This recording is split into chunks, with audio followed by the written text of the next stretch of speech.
You shouldn't have magic. A voice, slick and cold as a polished stone, whispered inside Lyra's mind as she stumbled through the rain-slicked alley. Every breath was a rasp, a burning in her chest. Her magic. It was leaking. She could feel it, a quiet hum that used to live beneath her skin, now a constant, painful drain.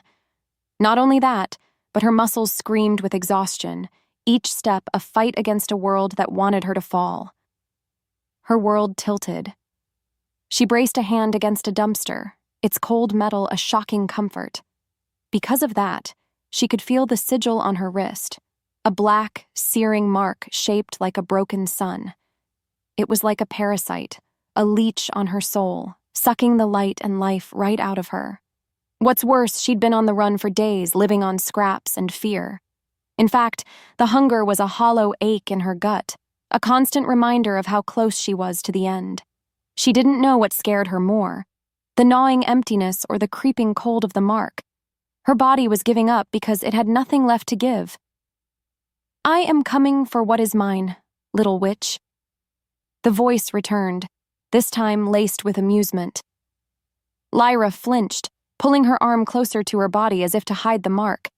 It wasn't just a curse, it was a brand, a claim, an invitation for the Obsidian Coven to feast on her life essence once she was too weak to fight back. Her thoughts spun. She could feel them, 100 miles away yet still connected. A psychic tether, thin as a hair but strong as steel. How could she escape a link like that? What chance did a single witch have against an entire coven? Rather than dwelling on it, she pushed on, her feet squelching in the mud. Maybe if she could just find a place to hide. A dark corner, a dusty cellar, anywhere she could close her eyes for a few moments and try to remember what it felt like to be whole. A beat later, a tremor ran through the ground, vibrating up through the soles of her worn boots. She froze, her heart hammering against her ribs. She felt it, clear as day. The rumble was too deep to be a truck, too close to be a train. It felt primal. She turned the corner and the air thickened. There it was, at the end of the alley. A pair of eyes, glowing like hot embers in the gloom. They watched her, not with hunger or malice, but with a predatory intensity that froze her blood. The space between them burned. Her breath caught in her throat. She couldn't see the creature attached to the eyes, but she could smell it. The scent was wild and earthy, wet fur, pine needles, and the clean tang of a forest after a storm. It was the scent of something ancient and powerful, something that didn't belong in a city alley. As if fate demanded it, a low growl ripped through the air, rumbling deep in the creature's chest. The sound wasn't a threat, but a question, a challenge. "What are you?" it seemed to ask. Lyra's instincts surged, pushing her to run, to flee. Her wolf pressed forward, and she let it happen. She stumbled backward, tripping over a discarded box. She hit the ground hard, a jolt of pain shooting up her spine. Then the amber eyes moved. They moved fast. Faster than anything should be able to move. Lyra scrambled to her feet, but it was too late. A hulking form stepped from the shadows. A wolf. Massive, built like a battering ram, with fur as dark as a starless night and those same glowing, impossible eyes. It wasn't an animal. She knew it in her soul. This was something else. This was a monster from the stories her grandmother used to tell her. A werewolf, the apex predator of the supernatural world. And she was trapped, her back against a brick wall, her body failing, her magic leaking. Her heart skipped. The moment their eyes locked, the world narrowed. The wolf's head dipped, its nose sniffing the air. It wasn't focused on her fear or her weakness. Instead, its gaze dropped to the sigil on her wrist. The amber glow in its eyes flared, then dimmed, as if a switch had been flipped. What followed was a low rumble, a sound that was less growl and more understanding. "The Obsidian Coven," a deep voice rumbled, the sound not quite human, not quite wolf. Kael watched the witch with a hunter's focus. She was a tiny, fragile thing, all sharp bones and wide, terrified eyes. But beneath her fear was a scent he knew intimately, the scent of raw magic, untamed, wild, and beneath that, a darker scent. He felt it, clear as day. A parasitic scent, one he'd smelled on the battlefield before. It was the stench of the Obsidian Coven. His heart skipped. He was the alpha of the Moonwood Pack, a position that came with a heavy burden of responsibility. For generations, his pack had fought the Coven, their ancient enemies. They had lost brothers and sisters to the Coven's dark magic, their lives slowly and agonizingly consumed. Even so, he'd never seen a mark like this. It was a curse, a slow burn that would make her life essence ripe for their taking. A ritual his grandfather had told him about in hushed tones, reserved only for their most powerful enemies. A death mark. Without warning, a fierce protective snarl ripped through his throat. He couldn't help it. His inner wolf, the primal instinct that guided his every move, was outraged. It saw the girl not as an enemy, but as a victim, a creature of light being devoured by shadows. This was his pack's fight. He knew the curse was a tether, meant to bind her to the Coven's will. The only way to break it was with a stronger, primal claim. An alpha's claim. That night, Kael made his decision. He knew the risk was immense. Bringing a witch into his pack territory was a foolish act, one that could ignite a mutiny. But there was a look in her eyes, a silent plea for help that stirred something deep inside him. It wasn't just about her. It was about his pack. He would not stand by and let the Coven's evil continue to fester in his territory. As the silence stretched, he moved forward, his hand reaching out. He would do whatever it took to stop them. Lyra watched as the towering man in front of her took her hand. It was the Alpha, the werewolf who had saved her. His fingers were rough, calloused, but they were also surprisingly gentle as they wrapped around her wrist, his thumb tracing the edges of the burning sigil. Before she could move, a low guttural sound rumbled in his throat. It was a chant, ancient and raw, vibrating through his body and into hers. In that moment, Lyra's heart skipped. This was an Alpha's claim, an act of dominance, an act of possession. Yet her soul answered. The sigil on her wrist flared with a blinding light, a pain so sharp it stole the air from her lungs. She screamed. The black sigil on her wrist shattered like glass, its remnants turning to dust. The pain vanished, replaced by a deep anchoring warmth that settled in her core. She was no longer just Lyra the witch. She was now Lyra, claimed of the Moonwood Pack. A beat later, she felt something else too. A connection, a bond. As if pulled by a string, her magic, which had been leaking from her for days, rushed back to her. It didn't feel like a curse anymore. It felt like a part of her, and also a part of him. A new kind of power, forged by magic and might. She felt his emotions, his protective instincts, his fierce loyalty, his underlying loneliness. He felt her magic, her lingering fear, and her gratitude. The space between them burned, a silent conversation taking place in the echo of his voice. He released her hand, the warmth lingering on her skin. "It's done," he rumbled, his voice now a comforting low vibration. "You're safe." But deep down, she knew the truth. She was far from safe. The claim had protected her from the Coven. But now, she was a part of a world that despised her kind. The air in the pack den was thick with tension. Lyra could feel it in her bones, the low growls and whispers that followed her as she and Kael walked through the hidden complex beneath an old warehouse. Her instincts surged, telling her to run, to hide, to get away from these powerful creatures that looked at her with suspicion and outright hatred. She felt it, clear as day. She was an outsider here. A large, grizzled wolf named Rogan blocked their path. His eyes, the color of a stormy sky, narrowed as he stared at her. His gaze was full of undisguised contempt. His voice was a low snarl. You bring a witch into our home, Alpha? She's a magnet for trouble, a weakness. Kael didn't even flinch. He simply stood taller, a wall of muscle and unwavering confidence. His eyes, now a warm amber, never left Rogan's. With every step he took, he made his message clear. She is my claim. She is now one of us. Lyra's chest ached. She wanted to yell, to tell Rogan that she didn't want to be claimed, and she certainly didn't want to be a part of a pack that despised her. She wasn't their weakness. She was a survivor. But her voice trembled. She was an unwilling ward, a fragile creature in a den of lions. The wind carried his name, Kael, but his pack saw her as a stranger. Maybe it was fate. The Alpha's claim had done more than just break a curse. It had forged a new bond that would redefine the Moonwood Pack and its place in the world. As her world tilted, Lyra, once a lone witch marked for death, had found not just a protector, but a home, even if it didn't feel like one yet. The question now was, how long could she stay here before she became a victim of the very creatures that were supposed to protect her?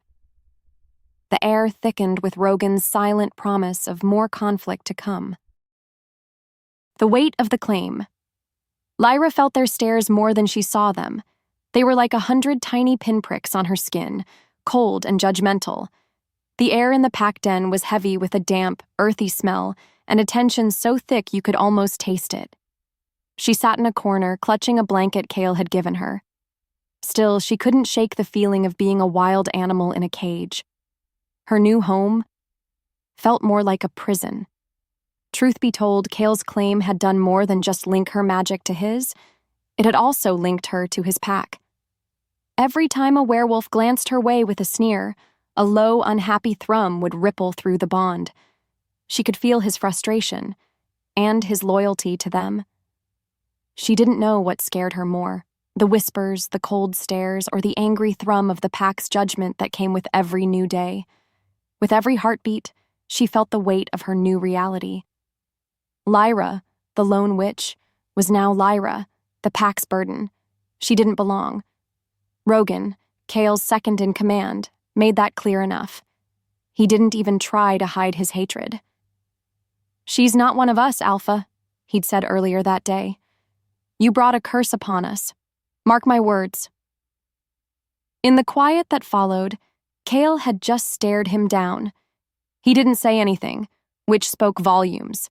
Kael was a king, and a king's word was final. Lyra had 100 questions, but she didn't dare ask. How could a king and his closest friend disagree so deeply? It was a question that hung in the air, a silence that roared between them. She didn't know how long she could live like this. The loneliness of being on her own was a quiet ache. The loneliness here was a public, suffocating spectacle. As the silence stretched, Lyra wrapped the blanket tighter around herself. It smelled like Kael, a mix of pine and rain, and something wild, something that made her instincts want to purr and run at the same time. The air thickened. A moment later, Kael's scent filled the room as he walked toward her. He sat on the floor, not on the couch beside her, but on the hard ground. It was an unspoken show of respect. He wasn't a king sitting with a subject. He was just a man. She felt it, clear as day. "You need to eat," he said, his voice softer than she'd ever heard it. He held out a bowl of steaming stew. "I'm not hungry," she replied, her voice small. "You will be," he insisted gently. He didn't push. He just set the bowl on the floor between them. She felt a wave of concern through the bond, so warm and genuine that it made her chest ache. He wasn't just protecting her physically, he was protecting her. From them. And from herself. Maybe it was fate that brought them together. Maybe it was something more. The next day, Lyra followed Kael to a clearing behind the den. The sunlight was a welcome warmth on her face, and the fresh air smelled of wet earth and pine. Meanwhile, Kael watched her with a serious expression. "The claim, it's not just for protection," he said, his voice a low vibration. It's a link, a conduit. It links your magic to my power. You can use me to channel your magic. It's a risk, because it's never been done before. But if you don't learn how to control it, it will overwhelm you. Not only that, but it will also hurt the pack. I need you to trust me on this. She felt a wave of his resolve through the bond. But then, a flicker of something else. Something warm and hungry. The space between them burned. Her breath caught. "What do I do?" she asked, her voice a whisper. "Feel my power," he instructed. "Let your magic reach for it. Don't be afraid. Just touch." Without warning, his hand reached out and took hers. The jolt was electric. She flinched, but he held her firm. His skin was warm and rough, a stark contrast to her own. As the bond pulsed, a surge of his power, raw and untamed, flooded her. It was too much. Her knees buckled. Her bones remembered him, the feeling of his power. "No, no, no," he said, his voice a low growl. "You're trying to pull it. You have to let it flow. Just let go." Her thoughts spun. How could she let go of control when her whole life had been about holding on? He saw her frustration. In the echo of his voice, he spoke again. "It's okay," he said softly. "It's not just you. I feel it too." He squeezed her hand. His gaze was so intense, so focused. The moment their eyes locked, the world narrowed, and all the tension, the fear, and the frustration melted away. All that was left was them, and the bond. The claim. It's a living thing. A part of me is a part of you, he murmured, and a part of you is a part of me. A simple statement, yet it was a promise. A beautiful, dangerous promise. The air thickened. He leaned in closer, his scent, all pine and rain, enveloping her. His thumb brushed against her palm. Lyra took a shaky breath. She tried again. This time, instead of pulling, she just opened. The power flowed, not like a flood, but like a gentle tide, a wave of liquid warmth and strength. It was her magic, her light, but it was amplified. She felt his own raw power as a solid anchor, a steady rock in the storm. It was a beautiful, terrifying thing. She hadn't just found a protector, she had found a partner. The tension broke as the power receded. "See?" he said with a rare, genuine smile. "You can do it." As fire bloomed beneath her skin, she felt a flicker of hope. For the first time, she believed him. For the first time, she wasn't a fragile, broken thing. She was powerful. Together, they were unstoppable. As the sky darkened, she felt his thoughts become hers.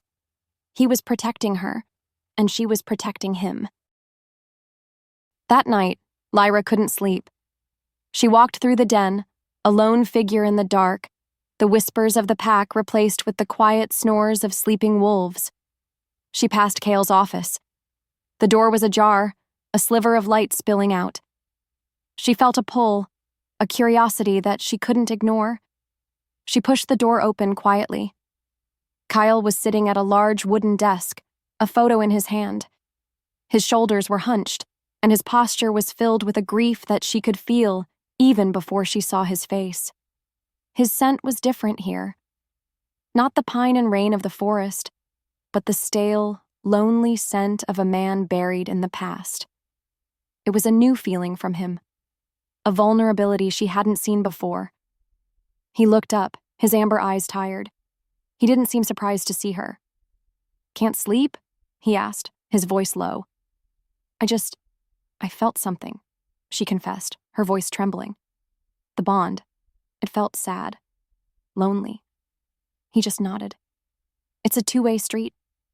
He held out the photo. "This is my sister, Luna." Lyra took the photo, her hand shaking. A beautiful werewolf girl with smiling eyes, a mirror of Kael's. What followed was a story that poured out of him. He told her about the day Luna was taken by the Obsidian Coven. They were close. So close. He had felt her fear and pain through the pack's bond. He wasn't strong enough. He couldn't save her. What's worse, they used her as a vessel, a host for their dark magic. He found her body in a clearing.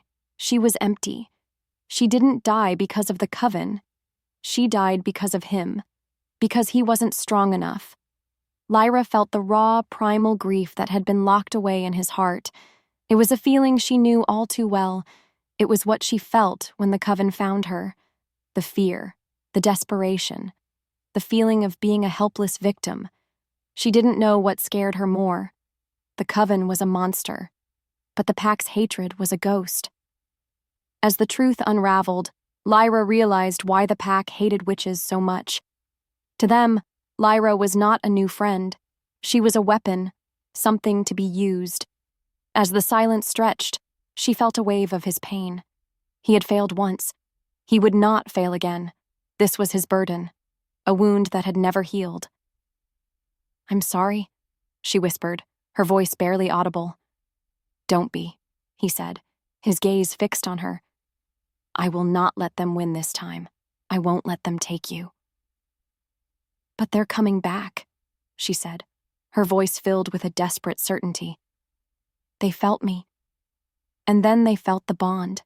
They'll be furious. They'll want to finish what they started." The air thickened. He just nodded, his gaze locked with hers. Her heart skipped. She saw it then, not just in his eyes, but in her own memory. She saw a flicker of her own reflection. She wasn't just a survivor, she was a fighter, she was a wolf, and she was ready for war. The assault came at dawn, a cold, gray morning that felt filled with dread. Lyra was the first to feel it. As the wind shifted, she felt the familiar psychic tendrils of the Obsidian Coven. They weren't whispering this time. They were screaming. And just like that, everything changed. The first wave hit the perimeter of the den. The werewolves were a blur of motion, their bodies shifting into their wolf forms, massive and terrifying. They charged. They were strong. But they were also fighting an enemy they couldn't see. The coven stayed hidden in the shadows of the forest, weaving curses and summoning shadow creatures. These weren't physical beings. They were things of pure malice. They clawed at the werewolves' minds, whispering fears and insecurities. The wolves howled, their fury a living thing. But their rage was useless against an enemy that existed only in their minds. Lyra watched, her heart pounding against her ribs. She felt the pack's fear, their confusion. They were being beaten, and they didn't even know how. Kael was in the thick of it, his body a blur of black fur and claws. He was an alpha. He was strong. But he couldn't fight what he couldn't see. A shadow creature latched onto him, its dark claws sinking into his consciousness. He snarled, his eyes unfocused. He felt it, clear as day. The coven wanted to break him. "Kael!" she screamed, but her voice was lost in the chaos. His eyes, now a frantic amber, found hers through the smoke and fury. He was losing control. That's why his body was trembling. He was fighting the shadow, but the shadow was too strong. Lyra could feel his consciousness being torn apart. Her chest ached. She felt his panic, his fear, his anger. As if the world narrowed, she felt the bond pulse. It was a lifeline, a desperate plea. She didn't know what scared her more, watching him fall, or what she had to do next. Her own magic was screaming at her to fight back, to do something. But she didn't know how. She just knew she had to. Lyra took a deep breath. She didn't think. She just acted. She didn't care about what the pack would think. She didn't care about the risks. She only cared about saving him. She reached for the bond, not with her mind, but with her whole soul. She reached for Kael. She felt his raw, untamed power, and she took it. The power was a shock, 1,000 volts of pure energy running through her veins. It was like taking a breath for the first time. It was a beautiful, terrifying thing. She felt his strength, his will, and she fused it with her own magic. She held her hands out, and a blinding light erupted from her palms, a shockwave of white-hot energy that was unlike anything the pack had ever seen. The shadow creatures screamed, a high-pitched, inhuman sound as the light touched them. They were like mist in a fire. They disintegrated. The curses shattered like glass. The werewolves looked at her in shock, their fear and anger replaced with pure awe. They were not fighting alone. They were fighting with a witch, with a queen. Kael shifted back into his human form. His eyes, now a calm, steady amber, found hers. "Lyra," he said, his voice a low, reverent whisper. The coven was gone. They had run, their screams still echoing in the forest. The pack, battered but safe, now looked at Lyra with a new understanding. She wasn't just a burden. She wasn't just a witch. She was their savior. The suspicion didn't vanish entirely, but it was replaced with a hesitant respect. The Alpha's claim had done more than just break a curse. It had forged a new bond, one that would redefine the Moonwood Pack and its place in the world. Lyra, once a lone witch marked for death, had found not just a protector, but a home. She was home. The silence in the pack den was different now. It was a truce, not a punishment. After the attack, the cold stares were gone, replaced with hesitant glances. They saw Lyra fight. They saw her use magic to save them. Not only that, but they saw Kael's resolve, his fierce loyalty, and the fact that he was willing to go to war for her. The air thickened with a quiet respect, a feeling that Lyra could sense through the bond, clear as day. She and Kael spent their days preparing. He taught her to feel the movements of the werewolves around her, to sense their intentions, their fears, and their strengths. She taught him how to ground his immense power, to focus it like a laser, making it a well-aimed weapon instead of a wild storm. Their training wasn't just physical. It was a dance of two souls, learning to move as one. Just like that, Lyra, once a lonely witch, was surrounded by a family. She had found a place to belong, but the peace was fragile. Every day they waited for the coven to return. She didn't know what scared her more, the waiting or the knowing. The knowing that the final battle was coming. Meanwhile, Kael's gaze was constantly on her, his amber eyes filled with a protective intensity that made her heart skip a beat. She could feel his focus, his unwavering loyalty. He was a king, and she was his queen. But then, one night, she found him by the window. His face was a mask of worry. She felt it, clear as day. The bond was a lifeline. "He's coming," she said, her voice a whisper. "I can feel him, Malachor." Kael just nodded. "The Obsidian Coven won't stop until they get what they want. They want to finish what they started. They want you and me."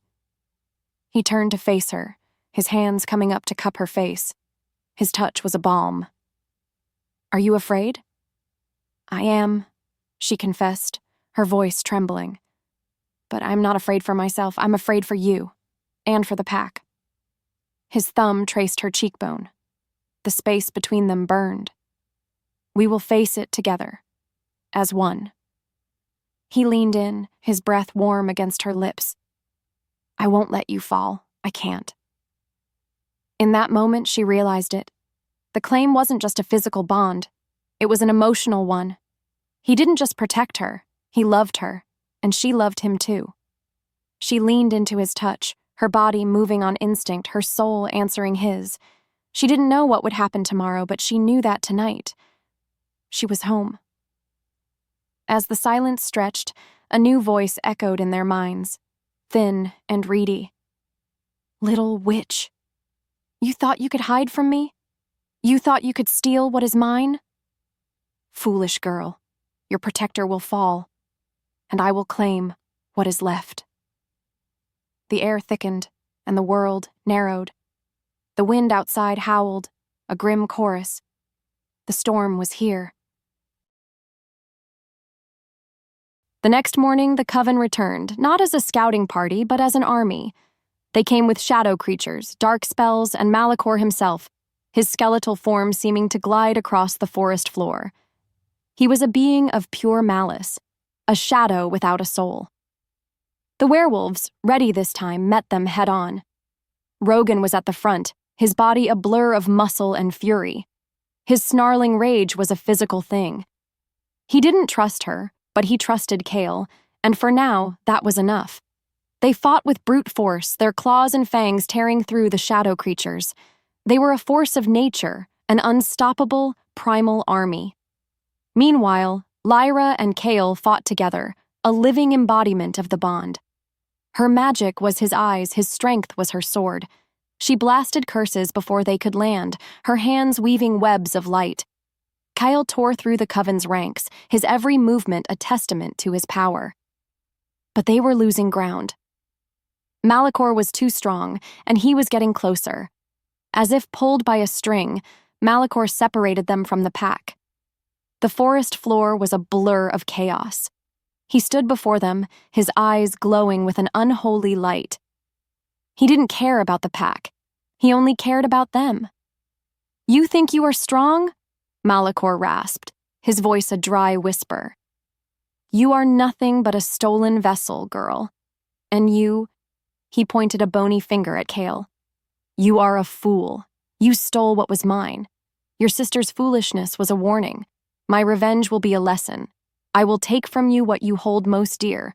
I will not only take your power, but I will break you." He cackled.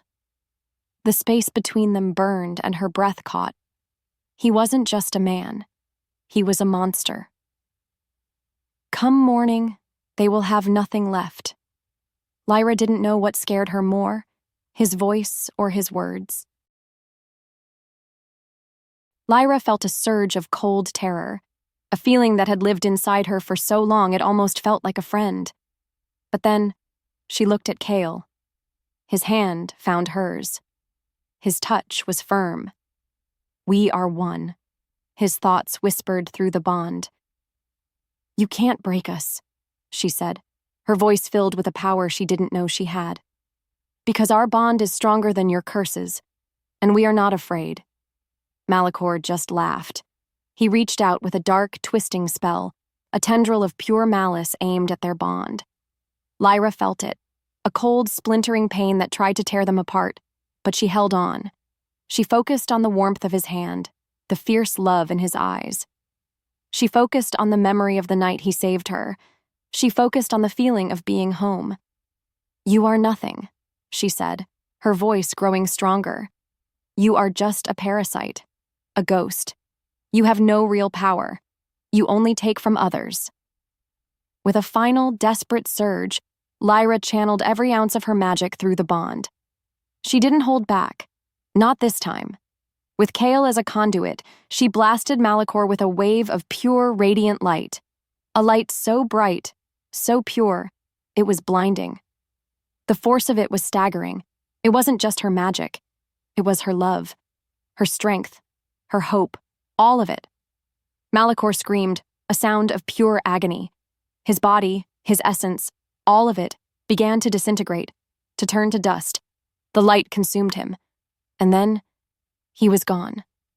The Coven, their leader destroyed, scattered like frightened mice. The battle was won. The silence was a warm blanket. The pack, battered but safe, stood in a circle around them. They had seen it. The magic, the bond, the power. Rogan, his face streaked with dirt, walked up to Lyra. His eyes, once full of hate, were now filled with a hesitant respect. He nodded slowly. "Thank you," he said, his voice raw. The words were a shock. They were a balm. It was his way of saying, "Welcome home." The tension broke. Lyra felt a wave of joy, so warm and intense it brought tears to her eyes. She wasn't just a survivor, she was a hero, a queen, and she was home. Kael pulled her into his arms, his body trembling with relief. He buried his face in her hair. She felt his heartbeat, strong and steady against her chest. "I told you," he murmured, his voice thick with emotion. "I would never let you go." She pulled back to look at him, her hands on his chest. His eyes were no longer just a window to a lonely soul. They were filled with a love that was pure and unwavering. In the quiet that followed, she felt it, clear as day. She had been marked for death, but she had been saved. She had been claimed by a powerful alpha, and in the end, that claim didn't just save her. It gave her everything. It gave her a home, a family, and a love that was stronger than any curse. And she let it happen. She let herself fall, fully and completely, into the embrace of her new life.